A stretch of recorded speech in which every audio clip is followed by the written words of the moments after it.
YouTube channel. दोस्तों बात करेंगे राजस्थान बारहवीं बोर्ड परीक्षा 2025 का हिंदी साहित्य का पेपर आ चुका है। ऐसा पेपर आपको देखने के लिए मिलने वाला है, यानी कि हिंदी लिटरेचर का 12वीं क्लास का आंसर सहित हम बात करेंगे। नए पैटर्न का पेपर यहाँ पे जारी हो चुका है। बात करते हैं पेपर के बारे में। जी हाँ दोस्तों, ये है आपका 2025 का बोर्ड परीक्षा का हिंदी साहित्य का 12वीं क्लास का पेपर। 3 घंटे 15 मिनट का एग्जाम होगा और मैक्सिमम मार्क्स 80 नंबर यहाँ पे रहने वाले हैं। तो खंड ए की हम बात करते हैं। पहले का पहला क्वेश्चन, सूरदास की झोंपड़ी पाठ प्रेमचंद के किस उपन्यास का अंश है? तो पहले क्वेश्चन में द ऑप्शन राइट आंसर होगा रंगभूमि। नेक्स्ट बात करते हैं 2 नंबर क्वेश्चन, सूरदास की झोंपड़ी में आग लगाने का कार्य किस व्यक्ति ने किया था? 2 नंबर क्वेश्चन में इससे ऑप्शन हो जाएगा बैरो ने। नेक्स्ट बात करते हैं 3 नंबर क्वेश्चन, बिस्कोर की माटी पाठ में बसिन शब्द का संबंध किस पुष्प से है? 3 नंबर क्वेश्चन में ए ऑप्शन हो जाएगा राइट आंसर है। 4 नंबर आता है 56 का काल किस वर्ष पड़ा? 4 नंबर में द ऑप्शन क्या हो जाएगा राइट आंसर हो जाएगा 1899। 5 नंबर है राक्षसी बांध किस नदी पर बनाया जा रहा था? 5 नंबर में द ऑप्शन हो जाएगा सरयू। बनारस कविता में किस ऋतु का वर्णन किया है? तो 6 नंबर में से ऑप्शन हो जाएगा शरद है। नेक्स्ट बात करते हैं 7 नंबर क्वेश्चन है, ए बैर बाजी बिलोकी रेखांकित शब्द का अर्थ क्या है? इनका अर्थ बताना है आपको, तो इसके अंदर आएगा ब ऑप्शन घोड़ा। नेक्स्ट बात करते हैं 8 नंबर क्वेश्चन, जयसी के 12 मासा का प्रारंभ किस वर्ष में किस मास में होता है? तो इसमें आएगा द ऑप्शन माघ में। दूसरा देवदास कहानी में किस शहर का वर्णन किया गया? तो इसमें आएगा द ऑप्शन प्रयाग। संवेदिया पाठ किस विधा से संबंधित है? तो इसमें आएगा से ऑप्शन रेखा चित्तर से। नेक्स्ट बात करते हैं, प्रेमधन की छाया स्मृति में मिर्जापुर शब्द का क्या अर्थ बताया गया है? तो इसमें कौन सा ऑप्शन होगा? से ऑप्शन हो जाएगा सत्यपुर। समाचार लेखन में ककार की संख्या क्या है? तो इसके अंदर ए ऑप्शन हो जाएगा 3 है। नेक्स्ट आता है उल्टा पिरामिड शैली का प्रयोग कब प्रारंभ किया गया था? तो इसमें आएगा द ऑप्शन 19वीं सदी के मध्य। नेक्स्ट आता है संवाददाताओं का कार्य विभाजन का क्षेत्र क्या कहलाता है? तो इसके अंदर कौन सा ऑप्शन होगा दोस्तों? ब ऑप्शन हो जाएगा बीट।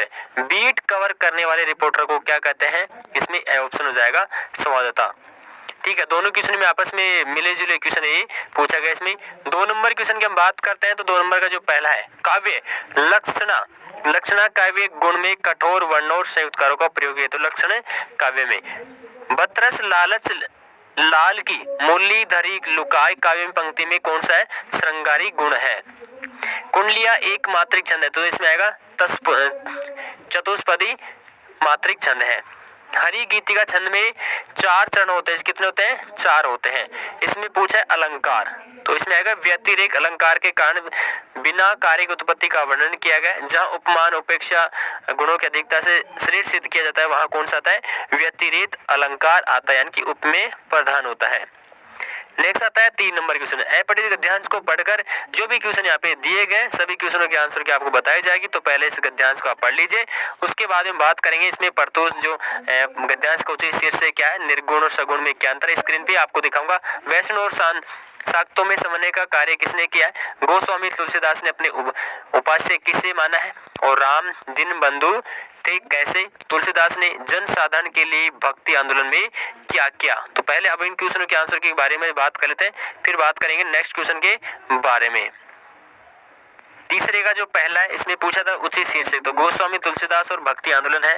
दूसरा है निर्गुण और सगुण में एक अंतर लिखना होगा, तो निर्गुण है इस पद में भगवान की कोई रूप रंग आकार या रूपक नहीं होता, अर्थात भगवान निराकार होता है। सगुण में है एक पंथ में भगवान के रूप में गुणों की पूजा होती है, अर्थात भगवान साकार होते हैं। वैष्णव और शांतों में समन्वय का कार्य किसने किया? तो उसमें आएगा गोस्वामी तुलसीदास ने वैष्णव और शांतों का समन्वय का कार्य किया। 4 नंबर है गोस्वामी तुलसीदास ने अपना उपास्य किसे माना? तो गोस्वामी तुलसीदास ने उपास्य राम को माना है। 5 नंबर है राम दीन बंधु थे कैसे? राम दीन बंधु इस प्रकार थे, उन्होंने सबको अपनाया, सबरी के साथ गीत और बनवासी को लोग की रात भी राम के दर्शन से प्राप्त हो जाते थे, अर्थात राम सबके लिए एक मित्र और सहायक थे। नेक्स्ट आता है तुलसीदास ने जन साधन के लिए भक्ति आंदोलन में क्या किया? तो तुलसीदास ने भक्ति के आधार पर धर्म को सरल और सुलभ बना दिया, जिससे जन साधन के लिए धर्म की समझ और पालन आसान हो जाए। अब बात करते हैं नेक्स्ट क्वेश्चन के बारे में। नेक्स्ट आता है दोस्तों पे 4 नंबर के क्वेश्चन। अपठित पद्यांश को पढ़कर पूछे गए प्रश्नों के वहाँ पे उत्तर लिखना होगा।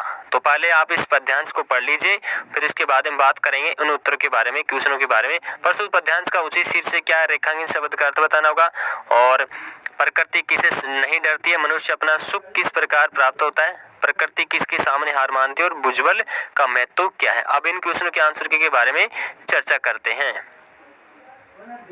4 का जो फर्स्ट इसमें पूछा है, प्रस्तुत पद्यांश का उचित शीर्षक मनुष्य का संघर्ष और उद्यम होगा। रेखांकित शब्द में अर्थ पूछा था उद्यम, प्रयास और श्रम और मेहनत होगा। भुजबल भी रेखांकित था, शारीरिक बल और ताकत होगा।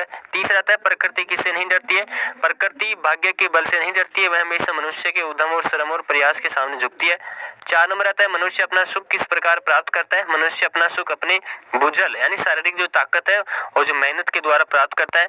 प्रकृति किसे सामने हार मानती है, तो प्रकृति मनुष्य के सामने हार मानती है जब वह श्रम और उद्यम से काम करता है, यानी कि मेहनत से काम करता है। भुजबल का महत्व लिखना होगा। भुजबल का महत्व यह है कि मनुष्य को अपने लक्ष्य को प्राप्त करने के लिए शक्ति और सामर्थ्य प्रदान करता है, जो अपनी कठिनाइयों और चुनौतियों के सामना करने में सक्षम बनता है। बात करते हैं नेक्स्ट क्वेश्चन के बारे में। खंड ब की बात करते हैं। यहाँ पे 5 से 15 तक आपको अधिकतम शब्द सीमा 40 शब्द रहेगी। 2 नंबर के क्वेश्चन पूछे गए। 5 नंबर है कोटज निबंध मानव के लिए क्या संदेश देता है। 6 नंबर आता है सांझा लघु कथा की मूल संवेदना, वसंत आया कविता का मूल भाव, और इसके अंदर प्रस्तुत पंक्तियों में आपको सुलभ सौंदर्य लिखना होगा। 8 नंबर में। 9 नंबर में सूरदास का घर जल जाने पर भी उसने क्या सकारात्मक संदेश दिया है। 10 नंबर आता है अपना मालवा खाओ उजाड़ो सभ्यता में पाठ के अंतर्गत कौन सा समस्या वर्णित है। माधुर्य गुण और ओज गुण में एक अंतर स्पष्ट करना होगा। 12 है फीचर के 2 विशेषताओं के बारे में, संवाददाताओं पर विशेष संवाददाताओं में क्या अंतर है। कहानी लेखन के चरण को स्पष्ट करेंगे। जयशंकर प्रसाद या ममता कालिया का साहित्य परिचय लिखना होगा। खंड 6 के अंदर निबंधात्मक क्वेश्चन यहाँ पे पूछे गए थोड़े 60 शब्दों के अंदर। 16 नंबर क्वेश्चन आता है 3 नंबर का, यह है दीप अकेला कविता में दीप की विशेषताओं का विस्तृत रूप से समझाना होगा। तो हमें भी दे रखा है कार्नियल का गीत कविता का मूल भाव क्या है। 17 नंबर में आता है दूसरा देवदास कहानी में वर्णित प्रेम की तुलना वर्तमान परिप्रेक्ष्य में कीजिए। अथवा के अंदर दे रखा है स्वादिया कहानी के दोनों पात्रों यानी कि हर गोविंद और बहु बड़ी भवरिया का चरित्र चित्रण करना होगा। 20 कोर की माटी में लेखक ने माँ की ममता का वर्णन किन किन उपमाओं में किया है, वर्णन करना होगा। तो हमें दे रखा है सूरदास की झोपड़ी पाठ के अनुसार सूरदास का चरित्र चित्रण लिखना होगा। खंड 10 की बात करते हैं। 19 नंबर क्वेश्चन गद्यांश का प्रसंग से, तो इसमें क्या करना होगा, व्याख्या करना होगा। ये 5 नंबर का क्वेश्चन है। इसमें आपको अथोमिक देखने के लिए मिल रहा है, दोनों में से एक करेंगे। उसके बाद 20 नंबर में पद्यांश की 100% व्याख्या करेंगे, और इसके अंदर अथोमिक भी यहाँ पे दे रखा है, दोनों में से एक करना होगा। 21 नंबर क्वेश्चन में एक विषय पर आपको निबंध लिखना होगा 400 शब्दों के अंदर। चाहे राजस्थान में लोक जीवन के बारे में लिख सकते हैं, मेरे प्रिय कवि तुलसीदास के बारे में, समाज और नारी सशक्तिकरण के बारे में, पर्यावरण संरक्षण में नागरिक का करते होगा। दोस्तों पेपर कंप्लीट हो चुका, तो लाइक से सब्सक्राइब जरूर करें। बोर्ड परीक्षा के लिए बहुत इंपॉर्टेंट